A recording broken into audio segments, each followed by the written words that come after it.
All right, guys, welcome to the panel title. What's the title? Oh, yeah. Is economic security a meme? Well, I'll answer yes, but no, I'm just joking. So, with our esteemed guests here, do you guys want to present yourself first before we jump into it? Sure. My name is Sunny. I'm one of the co-founders of Osmosis. It's a DEX app chain, has its own native staking token, but with ability to stake other things other than just the native token, like LP shares and potentially other tokens in the future coming soon. So, yeah.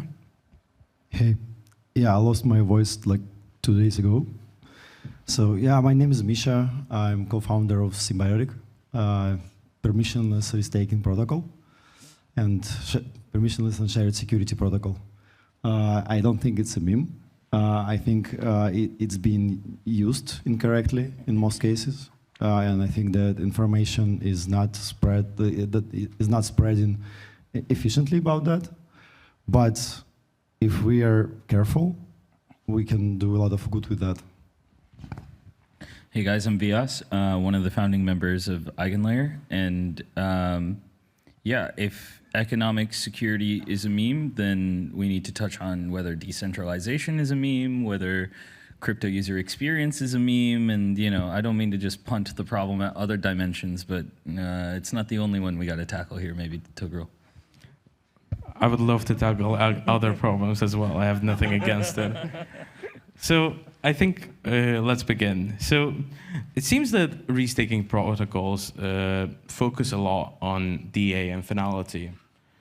Why is that? And also, do you think there are a lot of other use cases that restaking can offer in the future, and potentially like some stuff that is revolutionary? Maybe I'll start off because we are building EigenDA, and again, very gracious to the Modular Summit guys for letting us come here and talk about EigenDA when obviously, we should be talking about Celestia. But at the same time, there's always a lot of questions on whether DA is just a proof of concept for us, whether we're just dog fooding the protocol, right? What it is, why it matters. And, a few of you are familiar faces from my talk right before Togrul's talk. And, one of the points I had to make was, today we have a lot of DeFi actions in the ecosystem, and for them security matters a lot, but throughput really doesn't.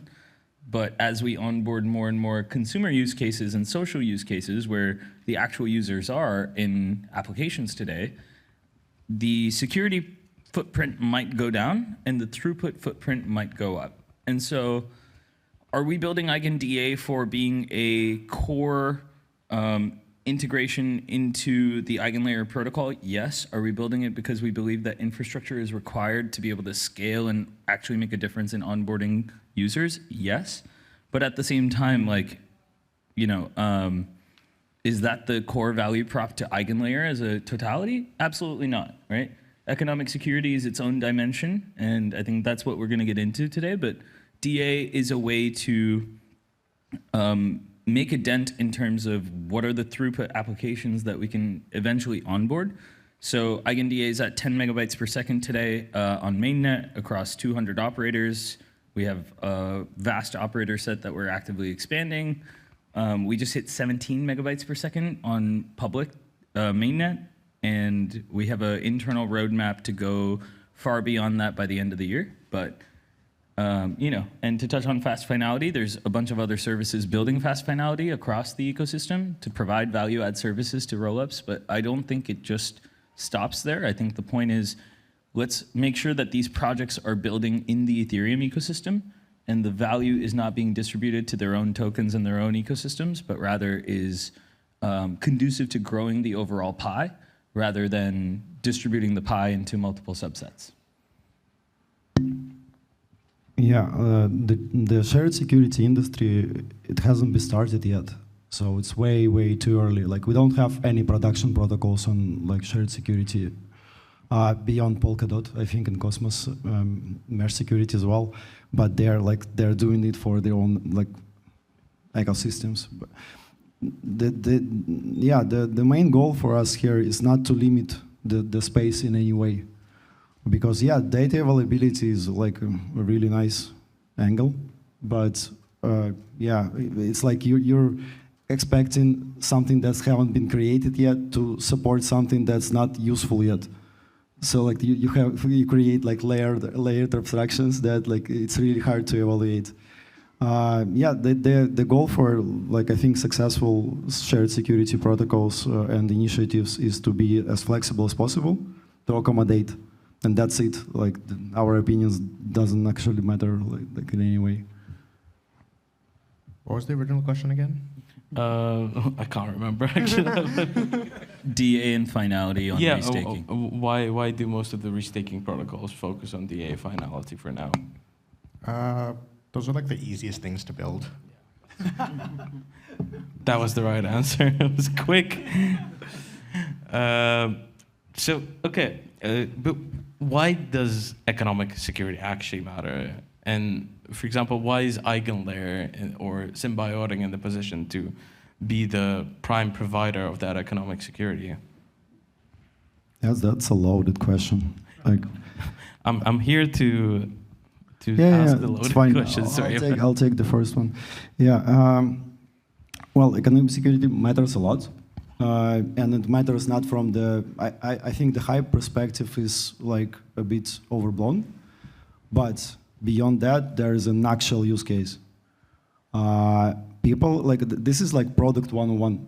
People are doing the same stuff over and over and over again, and like they're delaying the go-to-market and safety, like diminishing their safety by a lot, while doing the same stuff. They need to create a foundation, create a token for it, pump up the token, list on exchanges, get yourself like your friends validators or like the brother that like you have that you never talked to like for 5 years, and who's doing like a great job validating some stuff. And yeah, after that, you don't have a stable token, you don't have a good operator set, and like if anyone here like launched a network, you know, like if you fucked up on validators, it's gonna cost you, because like they will be down a lot. They will ask you questions that you don't want to answer ever. They might even like create some conspiracy and like bring your network to the ground. And this is millions upon millions of hours spent inefficiently. Shared security as a really useful primitive can help you with that, because it will be a center of expertise. The platform that you can use to really create a robust framework to onboard hundreds of networks, not just like one-to-one. I talk to you, you become our network. No, like just scoring technical stuff, like tech stack and tokenomics and like risks and everything like that. Yeah, so this is the point like that is really important, and we just need to pay for it. And for that we need scale. And I think the protocol that is going to be eventually successful will still have a lot, but like the successful in mass adoption is the protocol that can be as accommodating to networks as possible. You don't want to like create a protocol that you need to like you've shortened your go-to-market by like 16 months. And then you spend the 6 to 16 months adapting your protocol to the restaking, to your network to the restaking protocol. That wouldn't do it like good. So they need the networks need a good instrument to onboard themselves and to be like in a pipeline that is efficient. If any protocol will be successful with that, they'll immediately solve like hundreds or not thousands problems per year. Just imagine like it's nothing fancy. You just enable the protocol to test traction. They don't need like $1 billion for that. They need like from the start like 20, 30, 40, but the stable ones. The ones that are not going to do like 10x in a day or like to do 0 in a day. That's the important stuff. You solve that, and yeah, like nobody cares. The protocol start innovating, start iterating like quicker. It's nothing sexy. It's just like infrastructure. That's actually a good tagline. Nothing sexy, just infrastructure. I like that a lot. I can't help but agree with pretty much everything Misha just said. I used to think I was an Ethereum maxi, but I realized I was just a coordination maxi, because I think like coordination and innovation are directly tied with each other, and shared securities about how can we coordinate more effectively with the same set of resources. And to the final point that Misha just made, which is like innovation, right? If you wanted to experiment on just one layer of the modular stack, you needed to build your own trust network, you needed to bootstrap your validators, pump your token, build a market cap, and still be susceptible to token debt spirals. And yet now what's possible is you have dramatically reduced the rate of innovation, or sorry, dramatically increased the rate of innovation while reducing the rate of deployment, right?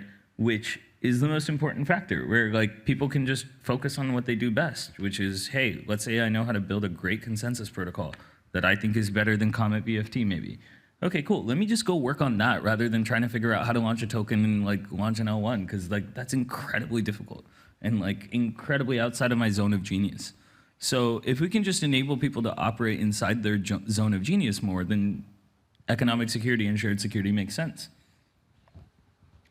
Is there some, because I see it a lot that people are like, oh yeah, just put everything into restaking protocols, like Babylon is going to go to 100 billion staked, etc. Is there such thing as too much economic security? Yes. I think like, you probably want to know what, security has a cost, economic security costs money, and like, something like Osmosis, we have like, I don't know, like, $1 billion of assets on chain. Like, we don't need $10 billion of security. That's like, I'm sorry, actually, really, we don't even care about what's on, we shouldn't even count the Osmo value, right? We have like, $300 million of bridged assets on chain, right? So it's like, okay, let's like, we don't need billions of dollars of economic security. We just need like, we should set a security threshold of like, hey, we want this much economic security. Osmo is already providing us like enough economic security, so like maybe we don't need anything else. Now, if we get into a situation where somehow Osmo isn't valuable enough to like provide us the, whatever the target is, let's say it's 50% more than bridged assets, right? Then we can be like, okay, we'll give like a little bit of staking rewards to bring in external security, but like you should like minimize that as much as possible. I think you're touching on something very important, Sunny, which is like, yes, there is a cost to economic security and you're gonna have to pay out emissions and yield. But the one area where I would disagree with you is it highly depends on the use case. Like, I want my bridge to have way more economic security than my like gaming VM. Those are two dramatically different things, and with two dramatically different like value propositions. So I want my bridge to be like far more secure because it's managing my assets in transit, then I want my gaming VM to be deployed, right? Yeah, of course. I just mean that like even the bridge has a target economic security, right? Like it is possible for a bridge to have too much economic security. Depends on how much volume is transacting on the bridge, no? Yes, but based off that volume, you can set a target. Sure. Like Yeah, I agree. Yeah, I don't understand the question. Like, you have a network, they are paying for the whole party, right? Yeah. Well, in a stable condition, you can like push points and like create like layer of five different points from 5 different companies.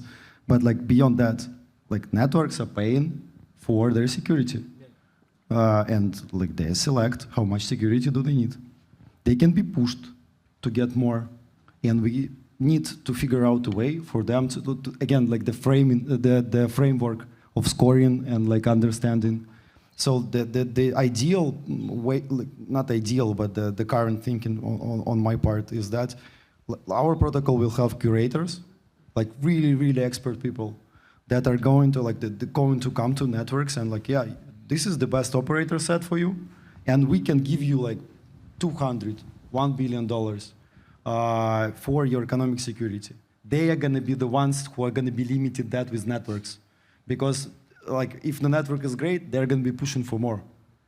If the network is not so great and they want to limit the risks, that's going to be their problem because they're going to be losing money on that. So like if the incentives are allocated, like they're like built correctly, we will see the push and pull motion between the networks and money managers and operators as well. But it's only be effective if it's on scale. Like we can't limit ourselves to 10 networks per month. That's like way too low. So it's basically all about aligning the incentives, right? Yeah, Okay. it's not going to be a problem. If your incentives are dysfunctional, yeah, you'll have like protocols that have like 1 TPS with 100 bill of economic security and like 5 users without bots. Bitcoin. Well, the question I haven't said that. one of the questions that you're touching on, Toguro, here is like, how much economic security does a new service need, right? And I think there's 2 dimensions to that, and one of them is completely broken today, which is like, oh, if I get more economic security, then I can, theoretically get more alignment from the ecosystem, make my token pump further, like distribute that better, and now my market cap goes up, and value accrual, and all these factors, right? Rather than thinking about the perspective of like, okay, what is the value prop that I'm actually like trying to solve, and how much security does my protocol actually need, are 2 completely different dimensions. But the problem is like you have 3 dimensions of things that you can do with value. You can create value, you can capture value, and you can distribute value. And the reality is most people focus in that order: create, capture, then distribute. But I think, decentralized systems should be operating from the counter approach, which is you create, you distribute, and then you capture. And so what ends up happening is you end up with, sure, a smaller piece, but of a much bigger pie, rather than like a really big piece of a small pie, right? And it's up to you on what you want to have, but I think if we start implementing rent-seeking systems and decentralized systems, then we've really lost the plot. There's been a lot of talk in the past year or so about whether or not restaking protocols introduce systemic risks to the underlying base layer. Any thoughts on that? They might. Are cars dangerous? Some of them have like 1,000 horsepower and no brakes. Some of them are like, I don't know, like Ford Focus. So yeah, like it depends on how you design them. If you want to validate every service using sidecar to Ethereum validators, it's not probably gonna go great. Like we designed a protocol that like I don't see any risk for if the system works as intended. Like they don't usually do, but like it's why, how can you do that? Like yeah, if we have like I don't know how much, like 1 billion, like 100 billion or 200 billion Ethereums staked to 1,000 networks that have like a really loose slashing conditions. Yeah, but Ethereum will survive that. Like it's gonna be slashed.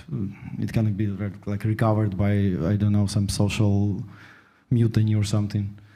But yeah, I don't see that. Like it was scary when we were like at the early Ethereum days, or like shared security Ethereum days, where people thought that like yeah, we have like validators for Ethereum, but people like, they don't know their stuff. Like Ethereum validators are like calculators by like computing power, maybe like smart ones, but they can't do anything else. Like they can't do ZK co-processing or something like that. It's not a risk. It's impossible. And yeah, so I don't think that's a huge risk, but we need to keep that in mind. I think, I mean, yes, they have the potential to harm like the incentive of L1, but I think actually that's probably actually the more exciting thing is the ability to like impact how the L1 works. Like I feel like today most of the restaking protocols have been about like external ABSs, but like what makes restaking actually interesting to me is like the ability to change how the L1 works. So I probably should have mentioned this. Along with Osmosis, I'm also an advisor to Babylon, and like the Bitcoin staking was like something that I worked with David on like coming up with the idea for. And one of the main reasons I wanted this to exist were, well, 2 reasons. One, it's my way of backdooring proof of stake into Bitcoin one day. But the other is I wanted to use it to build a zero-conf network for Bitcoin, where like you have a way of having Bitcoin miners stake and like attest to that, hey, we will include your transaction in the next thing, so you don't have to wait 10 minutes for your transactions to get integrated, right? And so eventually we can build a fast bridge from Bitcoin. So, but it's like, I think the interesting thing about building a restaking system on Bitcoin and involving the miners in it is that we want to get we want to change the L1 properties. I would agree with both parties. I think it's very interesting to start experimenting with what features the L1 has. I think the second aspect of AVSs or whatever services, whatever we want to call them, that are building on top of these restaking protocols is rather than experimenting directly on the L1, maybe it becomes too risky, right? We talk about things like don't overload Ethereum consensus. And so we need to offload them to a different ecosystem. We need to test them out. We need to create this playground for them to innovate and experiment. And then we start enshrining these features into the main protocol.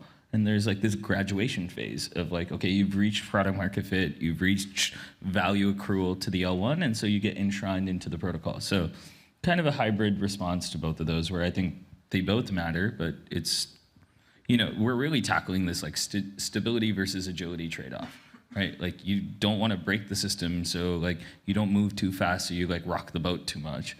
But at the same time, like if you don't move fast enough, then like you're just getting further and further away from your like end goal. So how do you tackle that? Yeah. Another thing that I was thinking about is I've personally been spending a lot of time thinking about objective versus subjective slashing and slashing in general.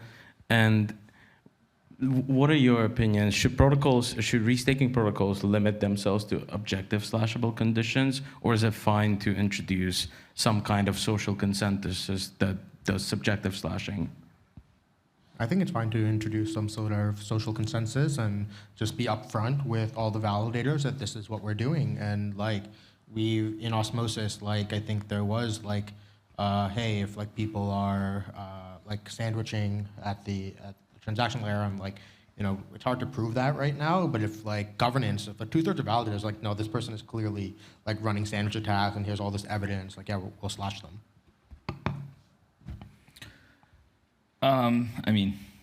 I felt like that was a tee-up question for me, Togrul, because we did announce the intersubjective token and did put out the white paper, and yes, the talk right before yours was about the intersubjective token to some extent. Again, it goes back to, does every single social consensus moment need to happen on the L1 layer? How expensive is that? How much bloat does that put on the ecosystem? If we can agree that that's inefficient, then we need to offload it. And I think that's kind of Sunny's approach as well. Yeah, I think it's a really narrow way of looking at things.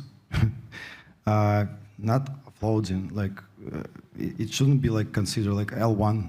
It might be entirely off chain. Like I got approached a couple of days ago, but like by the person presenting a huge insurance concern that would require a slashing committee on the arbitration layer that is going to be like a consortium of lawyer firms and like appraisers and everything like that. As long as it has operators, as long as it's like can benefit from like some clear framework and strong smart contracts, yeah, like flexibility is infinite. Again, we're just starting up. I'm not like 100% sure that I know what intersubjective is. But I don't like, think anybody knows. Yeah, like this is like 3 hours of my life I'm never getting back. Right. Yeah, but like even the Augur ones, like I think that's the inspiration for intersubjectivity. The prediction market ones, they have their own place. It's not going to be for consensus of L1, probably for like at least the conventional one. But yeah, both of them they need to be. You just need to like you never should use one size fits all. As long as like you have consent from like 3 participants, operator, staker, and network, it should be fine. Like all of these guys are doing some risk analysis. Otherwise, they're going to lose their money, and it's going to be fine. If you believe that you shouldn't do one size fits all, then that's also why we need to go and try and build something different, which is the intersubjective design as well, right? Like those two things are contradictory to some extent because like we're just making an attempt at saying, hey, here are these problems, and maybe the example outside of prediction markets that to me makes the most sense is like, okay, what happens with all these decentralized AI projects? If you believe that some of them are a meme, that's fine, but if you believe that some of them actually matter, how do you identify whether somebody introduced a rogue variable to the data model? How do you identify that the variable was rogue, right? That's a highly subjective question. But at some point, we need to make that objective and slash them if we're going to build these decentralized AI systems. So that's a moment of intersubjectivity right there. And if we don't come up with a way to try and tackle that, then we're just going to let the problems persist and let them just manifest themselves in the ecosystem. So I agree with you that, like, to some extent, one size does not fit all, and we need to come up with custom solutions. But at the same time, like, Ethereum itself just moved from proof of work to proof of stake a few years ago. We're all just trying to attempt new systems. Okay, so like with the intersubjectivity stuff, like this works like until you have if everything is in like a small internal closed system, right? As soon as like, this is sort of the idea of like, hey, okay, if this chain like disagrees, like, okay, we'll split the chain in half, right? But that, as soon as you have any bridged assets or anything at all, like, so, I don't know, like what is actually like the use cases of intersubjectivity that doesn't rely on like some external thing? Like even for like a prediction market case, right? It's like, yes, it splits Augur in half, but it doesn't matter. There's still some USDC unless all the bets are being made in Augur, and it's like, that's not gonna happen, right? People want to bet in USDC. Totally agree, but right now, if that fork was to happen, it would happen directly on the L1, right? So not only would Augur be split and the USDC would be split, but as well, we would end up with like essentially a fork on the L1 chain of people choosing one branch saying, hey, this was the correct state transition, and hey, this was the other branch saying this is the incorrect state transition. And if we want that to happen on the L1, well, either we need to say we're comfortably accepting the cost and we're comfortable accepting social consensus happening on there, which is highly expensive, or we find ways to do it either on other systems, which for us is like restaked ETH, so we have a subset that we're working with, or like Misha mentioned, off-chain. But then the question becomes, who is doing the computation off-chain? How do you verify off-chain and bring it to on-chain? Open questions there, to be fully transparent. But again, very much something that's still in design and about to go into effect, and we'll have more and more docs on this explaining some of these use cases and actual like integrations as we come forth with the execution of the design. I have a question for you, VS, specifically, and you guys can weigh in later. Was there any technical reason for limiting the protocol, at least for now, to ETH and certain versions of staked ETH only? Or is it purely a business decision? That's a great question, actually. Have we considered the idea of doing it on other ecosystems? Yes. Do we think, is it a business decision or is it an operational decision? Because like the amount of time that it takes to build these protocols is not trivial. And so like, I don't think that we would be able to execute on multiple ecosystems simultaneously, quite frankly. It takes a 70, 80 person team on labs, plus a foundation team, plus the like man hours of multiple people over years to do it on one ecosystem, much less multiple. So if you want to classify that as a business decision, for sure, but also like a strategic one and also a like time-driven execution one, like a focus theory problem. Like you can't focus on multiple ecosystems at the same time. It just becomes very fragmented and very difficult. Who do you have your smart contract engineers like work on? Like we would need to scale to such massive team in order to just have contract engineers on Solana, on Ethereum, on each of these ecosystems. So that's kind of the problem also. But I also meant in general, like within ETH, accepting tokens that are non-ETH token, not ETH denominated tokens, like maybe even some random meme coins. I don't know how far you want to push this field. That's what I meant. Yeah, as in what can be deposited into these restaking protocols? Yeah, that's an interesting one, right? For us, it's about the ability that Ethereum provides in terms of native slashing on the L1, right? And when you introduce meme coins, it's not clear that you would be able to identify ways to slash those systems. Can't you just send to the zero address?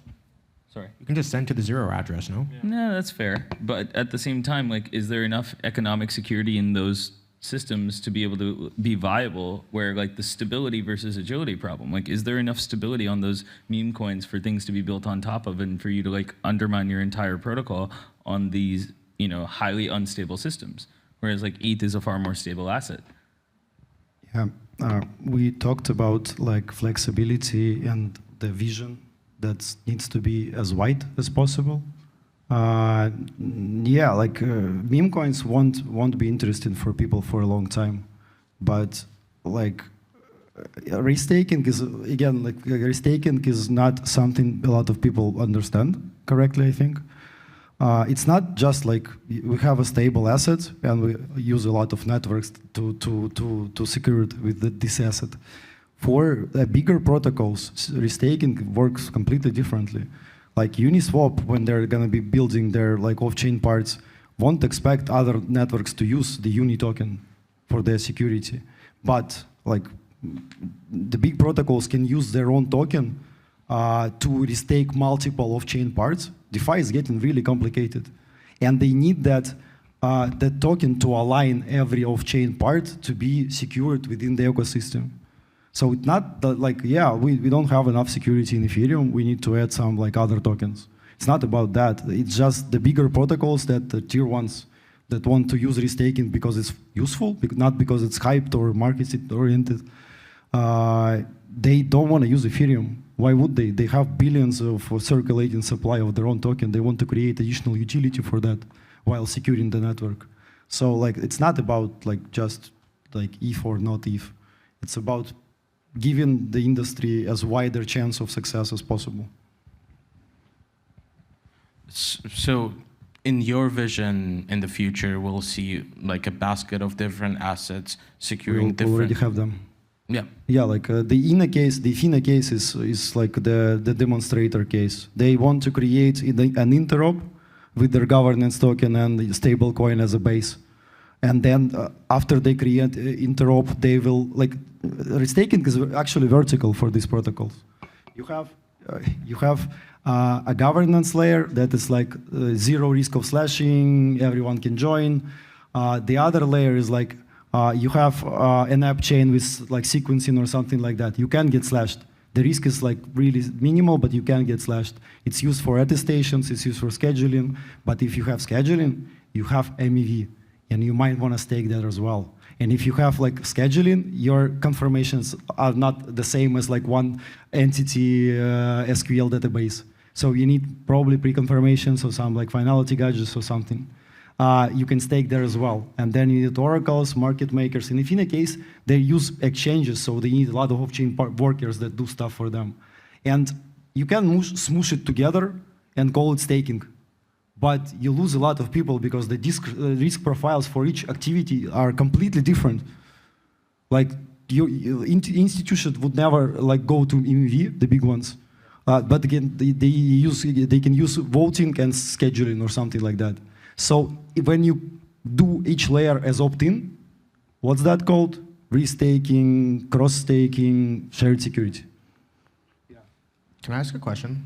Like I think kind of goes more at the heart of what I thought maybe the panel would be about is, you know, I feel like economic security definitely matters in a world of like actual proof of stake, where like everyone is staking their own tokens, right? And I think that's actually much more similar to what proof of work actually is, right? Because every miner is actually spending their own hash rate. In proof of stake, in the reality, we've just seen that like the operators are not actually staking their own tokens anymore, right? It's all delegation basically for the most part.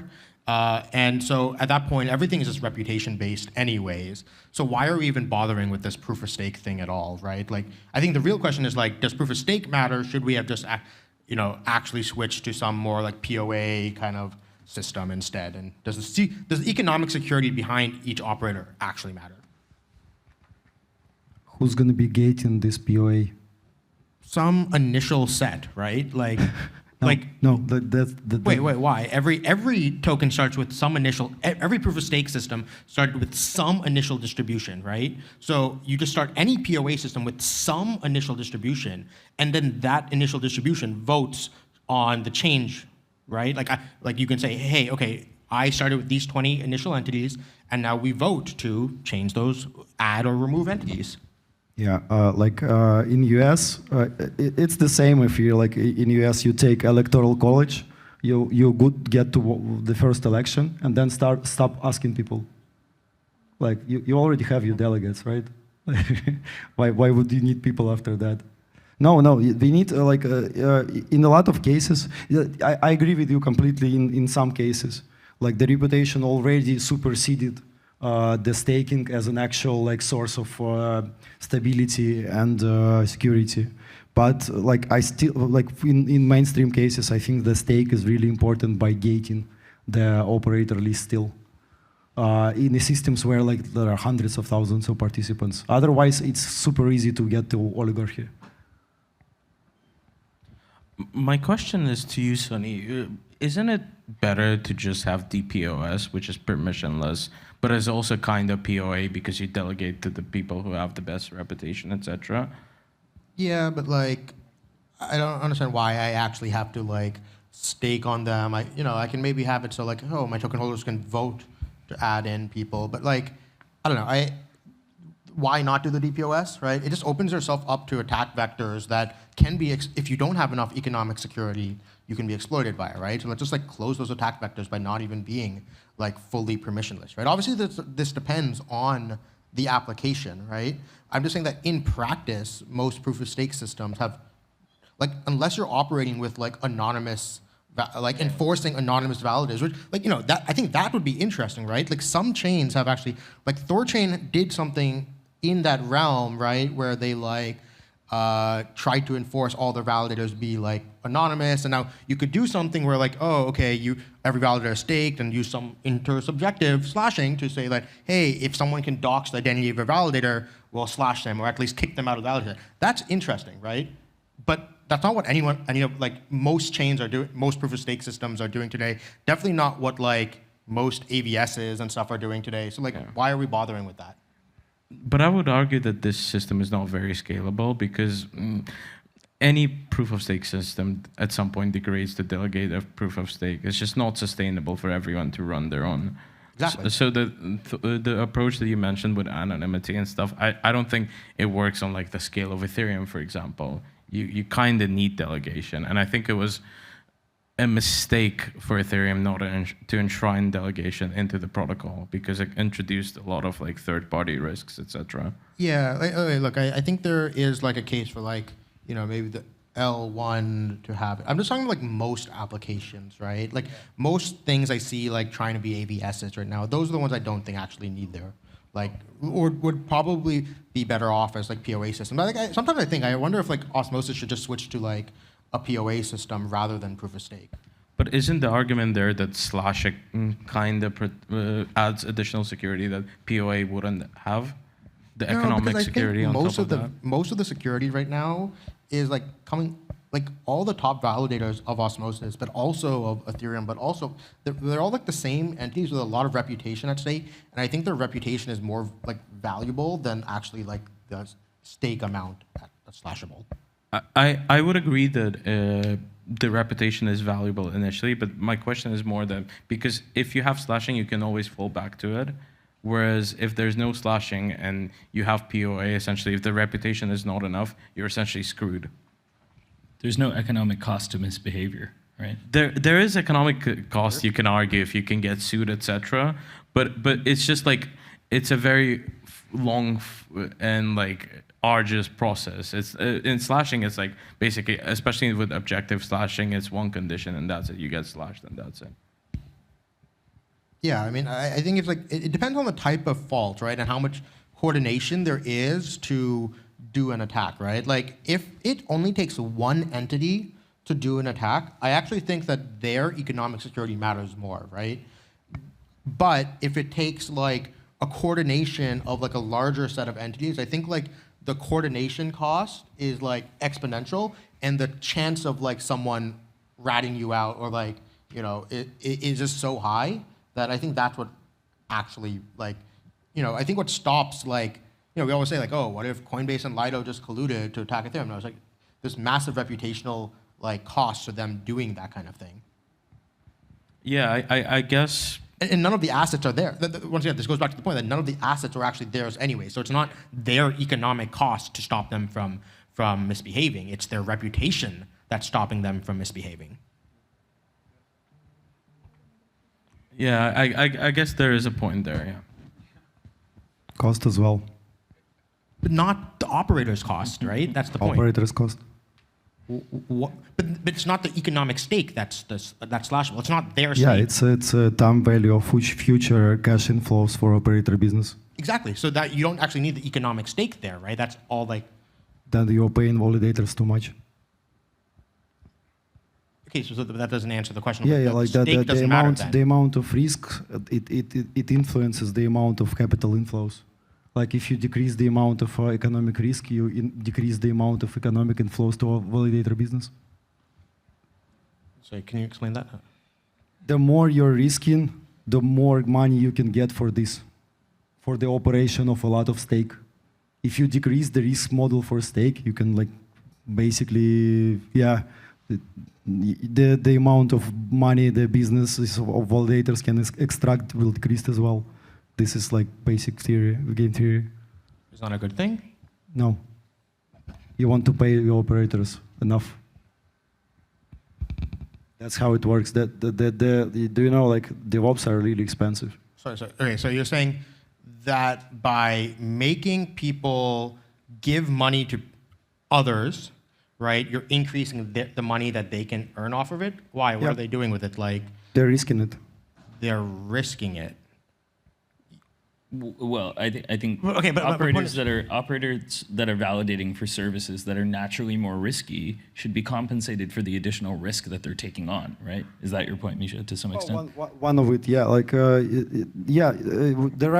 is a lot of research on like proof of governance, where basically the main risk for you is to get kicked out of the list just, and it makes a lot of sense. But I think in open-ended systems that require thousands, if not hundreds of thousands of operators, you still need this base of risk, like billions of risk, because like that brings like actual good risk managers that can be paid by it, because like the base of the risk is quite big. If it's like only $100,000 this operator gets in 1 month, the talent that you can acquire into validator business will be not as great as it is right now. So I agree if it's 100,000 operators, right? That's more what like Bitcoin mining is. That's not what any actual proof of stake system is today. Unfortunately, we've run out of time. I really enjoyed this conversation. I was trying to intervene for the last 2 minutes, but I was like, this is too interesting. I can't intervene. Yeah, unfortunately, we've run out of time, but thank you for coming. It was a great conversation, and thank you all for listening. And give them a round of applause, please. Another round of applause, please. Thank you. Thank you.